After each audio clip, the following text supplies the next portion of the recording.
নমস্কার বন্ধুরা, আরেকটি নতুন রেসিপির সঙ্গে আপনাদের সকলকে স্বাগত জানাই।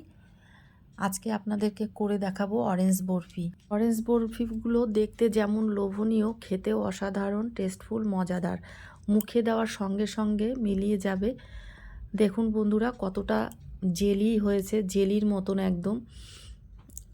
তাহলে বন্ধুরা চলুন দেখে নেওয়া যাক কিভাবে এই অরেঞ্জ বরফি তৈরি করতে হয়। আমি কয়েকটি কমলালেবু এখানে নিয়ে নিয়েছি। এবার এই কমলালেবুগুলো ভালো করে পরিষ্কার করে ধুয়ে এরকম খোসাগুলো ছাড়িয়ে নিয়েছি। কমলালেবুর খোসাগুলো ছাড়িয়ে নেওয়ার পরে এবার কমলালেবুর মধ্যে যে সাদা সুতোর মতন যে আঁশগুলো, সেইগুলো সুন্দর করে পরিষ্কার করে বেছে নিয়েছি। আর এই কমলালেবুর রোয়ার মধ্যে যে দানাগুলো আছে সেই দানাগুলো বের করে নিয়েছি। আর এই দিকে আমি যে কমলালেবুর খোসাগুলো রেখে দিয়েছি, এই খোসাগুলো আমি ফেলে দেইনি। এইখানে থেকে কিছুটা খোসা নিয়ে খোসাগুলোর উপরের যে সাদা অংশ চাকুর সাহায্যে পরিষ্কার করে নিয়ে একদম ঝিরিঝিরি করে কেটে নিয়েছি। কিছুটা পরিমাণে কেটে নিয়েছি। আর সেইটা আমি যখন এই বরফিটা তৈরি করব, সেইটা শেষের দিকে ওই এই খোসার যে কেটে নিয়েছি ঝিরিঝিরি করে, সেইটা আমি ওই জেলি যখন বরফিটা রেডি করব তখন ওর মধ্যে দিয়ে দেব। তাহলে এই অরেঞ্জ বরফিটা খেতে আরও টেস্টফুল হবে, মানে ফ্লেভারটা খুব ভালো আসবে। সেই কারণে এই রকমভাবে যদি খোসা পরিষ্কার করে কেটে দেওয়া যায়, তাহলে এই যে অরেঞ্জ জেলিগুলো বা অরেঞ্জ বরফি খেতে আরও টেস্টফুল, মজাদার হয়। আর আমি এদিকে যে কমলালেবুর দানাগুলো ছাড়িয়ে নেওয়ার পরে ওই কমলালেবুগুলো ছাঁকনির সাহায্যে চামচ দিয়ে চেপে চেপেও রসটা বের করা যায়। আর মিক্সির জারে দিয়ে একটু ঘুরিয়ে নিলে কাজটা খুব সহজেই হয়ে যায়। আমি ওই কমলালেবুগুলো একটা মিক্সির জারের মধ্যে নিয়ে একটুখানি ঘুরিয়ে নিয়েছি। তাহলে আমার কাজটা খুব তাড়াতাড়ি হয়ে গেছে, অনায়াসেই কমলালেবুর রসগুলো বেরিয়ে গেছে। আর একটি ছাঁকনির সাহায্যে আমি সমস্ত কমলালেবুর রসগুলো বের করে নিয়েছি। দেখো বন্ধুরা, এইভাবে আমি কমলালেবুর রসগুলো মানে মিক্সিতে ঘুরিয়ে নেওয়ার পরে একটা ছাঁকনির সাহায্যে এইভাবে চামচ দিয়ে একটু নাড়লেই রসগুলো অনায়াসে বেরিয়ে আসবে। আর উপরে আর ছাঁকনির ভিতরে এই অরেঞ্জের ছিবড়াগুলো আর দানাগুলো, যদি দানা দুই একটা থাকে, সেটা ছাঁকনির ভিতরেই থেকে যাবে। আর এই ছাঁকার পরে এই অরেঞ্জ জুসের ভিতরে এরকম ফেনার মতন থাকবে, এই ফেনাগুলো চামচের সাহায্যে ফেলে দিতে হবে। দেখো আমি পরিষ্কার করে ফেলে দিয়েছি। এবার ফেলে দেওয়ার পরে আমি একটা পাত্রে ঢেলে নেব, দেখে নেব যে এর পরিমাণটা কতটা হয়েছে। দেখো এই বাটিতে এরকম এক বাটির থেকে একটু কম পরিমাণে অরেঞ্জ জুস বের করে নিয়েছি। আর এই পরিমাণটা এই কারণেই দেখে নিয়েছি, এই পরিমাণেই চিনি দিতে হবে। যে পরিমাণে অরেঞ্জ জুস বের করতে হবে, যে বাটির পরিমাণে, সেই বাটির পরিমাণেই সম পরিমাণে চিনি দিতে হবে। আবার এই পাত্রেই আবার ঢেলে নিলাম। ঢেলে নেওয়ার পরে এবার এই বাটিতে আমি কর্নফ্লাওয়ার গুলে নেব। কিছুটা পরিমাণ জল নিয়ে নিয়েছি। এবার এই চামচের, টেবিল চামচের 5 চামচ আমি কর্নফ্লাওয়ার এর মধ্যে দিয়ে গুলে নেব। 5 চামচ আমি এখানে কর্নফ্লাওয়ার দিয়েছি, সেটা আমার দেখানো হয়নি। এবার ভালো করে গুলে আমি এবার একটা ছাঁকনির সাহায্যে এই কর্নফ্লাওয়ারটা এই অরেঞ্জ জুসের মধ্যে দিয়ে দেব। আমি একটু ছেঁকে নিলাম। ছেঁকে নিলে ভালো হয়, যদি কোনো কিছু থাকে গুটি বা দলা, তাহলে সেটা ওই ছাঁকনির ভিতরে থেকে যাবে। এবার আমার ওইদিকে অরেঞ্জ জুসটা কর্নফ্লাওয়ার গুলে রেখে দেওয়ার পরে এইদিকে আমি একটা চিনির শিরা রেডি করে নেব। যে পরিমাণে আমি অরেঞ্জ জুস নিয়েছিলাম, সেই বাটির পরিমাণেই সম পরিমাণ চিনি নিয়েছি। ওই বাটির মাপ করেই হাফ বাটি জল দিয়ে দিয়েছি। এবার চিনিটা যখন গলে যাবে তখন গ্যাসকে মিডিয়াম ফ্লেমে রেখেছি, আর তার আগেই মিডিয়াম টু হাই ফ্লেমেই ছিল। এবার চিনির রসটা যখন গাঢ় হয়ে যাবে, চিটচিটে হয়ে যাবে, তখন এক টুকরো লেবুর রস এর মধ্যে দিয়ে দিলাম। কারণ চিনিটা ঠান্ডা মানে চিনির শিরাটা ঠান্ডা হয়ে গেলে তাহলে জমাট বাঁধবে না, সেই কারণেই চিনির শিরার মধ্যে এক টুকরো লেবুর রস দিয়ে দিলাম। এখানে লেবুর রস না দিলেও কোনো অসুবিধা নেই, যেহেতু এখানে চিনি মানে অরেঞ্জ বরফি তৈরি করব, তবুও দিলাম, তাহলে ফ্লেভারটা আরও ভালো আসবে। এইদিকে একটা ননস্টিক প্যান বসিয়ে দিয়েছি। বসিয়ে দেওয়ার পরে যে অরেঞ্জ জুসটা রেডি করে রেখেছিলাম কর্নফ্লাওয়ার দিয়ে গুলে, সেইটা সম্পূর্ণ এই প্যানের মধ্যে ঢেলে দিলাম। গ্যাস অন করে দিয়েছি, গ্যাসকে মিডিয়াম ফ্লেমে রেখেছি, আর অনবরত খুন্তি চালিয়ে যেতে হবে যাতে তলা লেগে না যায়, যেহেতু কর্নফ্লাওয়ার দেওয়া আছে।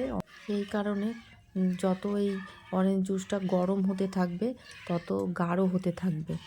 আর যদি খুন্তি চালানো একটু কম হয়ে যায় তাহলে তলায় লেগে যেতে পারে।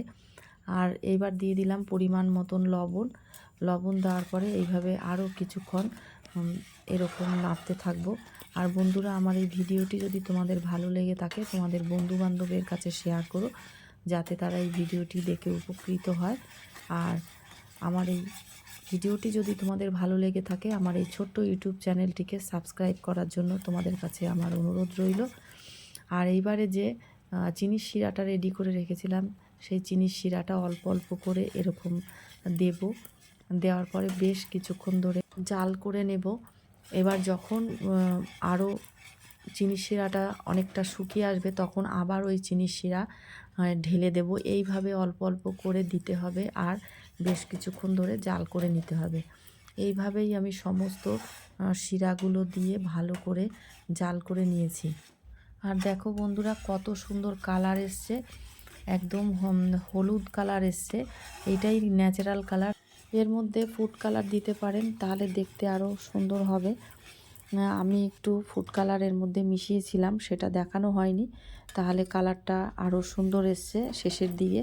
এখনও পর্যন্ত আমি দেইনি, এটা একদম ন্যাচারাল কালার। ভাবলাম যে একটু দিই, তাহলে দেখতে ভালো লাগবে। আপনারা না চাইলে না দেবেন, অসুবিধা নেই। আর এইভাবে আমি সমস্ত চিনির শিরাটা দিয়ে ভালো করে জাল করে নেব। সমস্ত শিরাটা আমি দিয়ে দিলাম, দিয়ে দেওয়ার পরে আরও বেশ কিছুক্ষণ জাল করে নিয়েছি। আর বন্ধুরা, যে কমলালেবুর খোসাগুলো আমি পরিষ্কার করে ঝিরিঝিরি করে কেটে রেখেছিলাম সেইগুলো এই টাইমেই দিয়ে দিতে হবে, সেইটা তোমাদেরকে দেখানো হয়নি। আমি এর মধ্যেই আমি আরও 1 চামচ ঘি দিয়ে দিলাম। আরেকটু জাল করে নিতে হবে। আরেকটু জাল করে নেওয়ার পরে অরেঞ্জের যে খোসাগুলো ছোট ছোট করে কেটে রেখেছিলাম, এবার ওই অরেঞ্জের খোসাগুলো দিয়ে আরেকটু নাড়িয়ে চাড়িয়ে তারপরে যে পাত্রে বরফিগুলো রেডি করতে হবে সেই পাত্রে ঢেলে নিতে হবে। বন্ধুরা, আমি আমার ক্যামেরাটা বন্ধ ছিল, আমি খেয়াল করিনি, তাই অরেঞ্জ পিলগুলো যে আমি দিয়েছিলাম সেটা তোমাদেরকে দেখানো হয়নি। আমার এরকমই ভিডিও করতে করতে অনেক সময় ভুল হয়ে যায়। দেখা গেল আমি সেখানে মানে ক্যামেরাটা অনই করিনি। যেহেতু বন্ধুরা আমি আমারই মানে ভিডিও করতে হয়, সেই কারণে ভুলটা হয়ে যায়, সেটা খেয়াল করা হয় না।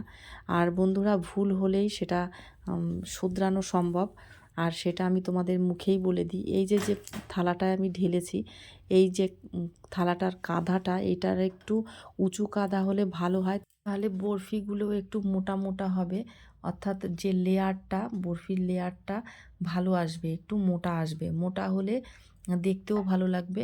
আর আমি থালাটা চেঞ্জ করে নিয়েছিলাম, তবুও কাদা মানে থালার যে সাইডের যে ওইটাকে কাঁধাই বলে, তোমরা জানি না কে কী ভাষায় কী বলো, তবু আগের থালাটার থেকে একটু উঁচু আছে।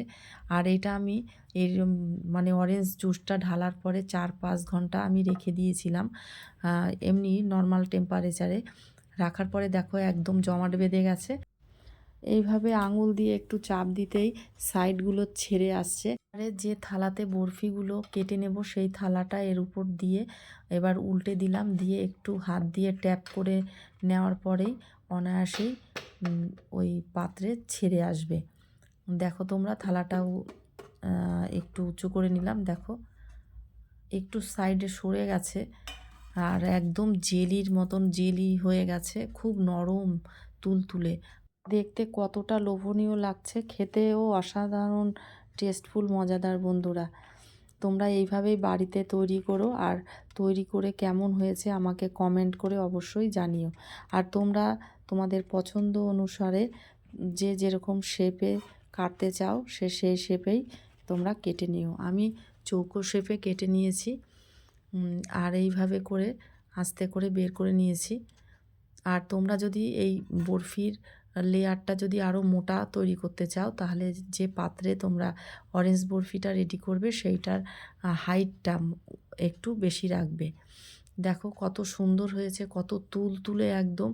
আর এইটাকে যদি আরও মানে আকর্ষণীয় করতে চাও, তাহলে এর মধ্যে তোমরা ড্রাই কোকোনাট দিয়ে কোট করতে পারো, বা চিনির গুঁড়ো দিয়ে করতে পারো, কিন্তু আমি সেটা করিনি, আমি ন্যাচারালভাবেই করেছি।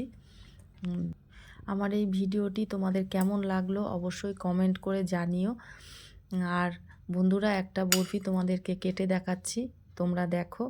তাহলে বন্ধুরা, এ পর্যন্ত। এই নতুন বছরে আমার সকল বন্ধুদেরকে জানাই অনেক অনেক ভালোবাসা, শুভেচ্ছা ও অভিনন্দন। আপনারা খুব ভালো থাকুন, সুস্থ থাকুন, আনন্দে থাকুন।